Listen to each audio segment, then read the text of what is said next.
পুরাতন মালদা পৌরসভার 15 ফিনান্সের প্রকল্প থেকে প্রায় 24 লক্ষ টাকা ব্যয়ে পুরাতন মালদা পৌরসভার 20 নম্বর ওয়ার্ডের মির্জাপুরের নিচু অংশে মহানন্দা নদীর ধারে একটি খেলার মাঠের সংস্কারের কাজে শুভ সূচনা হয়। এই দিন মাঠ সংস্কারের কাজের সূচনা অনুষ্ঠানে উপস্থিত ছিলেন পুরাতন মালদা পৌরসভার চেয়ারম্যান এবং ভাইস চেয়ারম্যান কার্তিক ঘোষ ও সফিকুল ইসলাম। এছাড়াও উপস্থিত ছিলেন কাউন্সিলর বিভূতিভূষণ ঘোষ, শ্যাম মণ্ডল এবং শত্রুঘ্ন সিনহা বর্মা সহ এলাকাবাসীবৃন্দ। এদিন নারকেল ফাটিয়ে এবং ফিতে কেটে মাঠ সংস্কারের কাজের সূচনা করেন অতিথিবৃন্দ। চেয়ারম্যান সফিকুল ইসলাম জানান, আমি দীর্ঘদিন ধরে এই মাঠ সংস্কারের জন্য চেষ্টা করছিলাম। অবশেষে পুরাতন মালদা পৌরসভা আমার কথায় প্রাধান্য দিয়ে এই মাঠ সংস্কারের জন্য প্রায় 24 লক্ষ টাকা 15 ফিনান্সের তহবিল থেকে মঞ্জুর করা হয়েছে এবং বৃহস্পতিবার আনুষ্ঠানিকভাবে কাজের সূচনা হলো।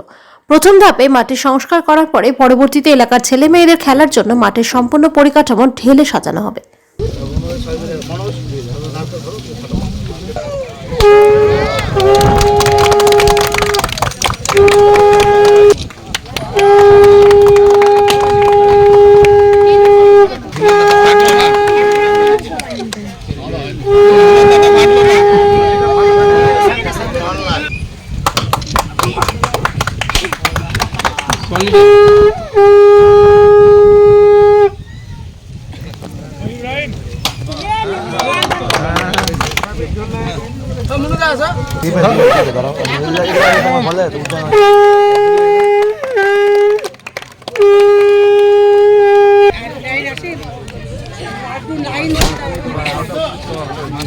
বিভিন্ন ধরনের খেলা হয়, বিভিন্ন ধরনের অনুষ্ঠান হয় আমাদের এখানেও।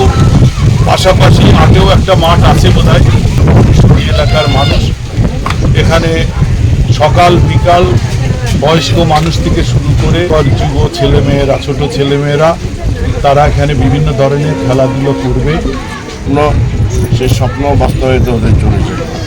আমরা বিগত বছর দুয়েক আগে দেখেছিলাম আমাদের উত্তরবঙ্গ উন্নয়ন দপ্তর থেকে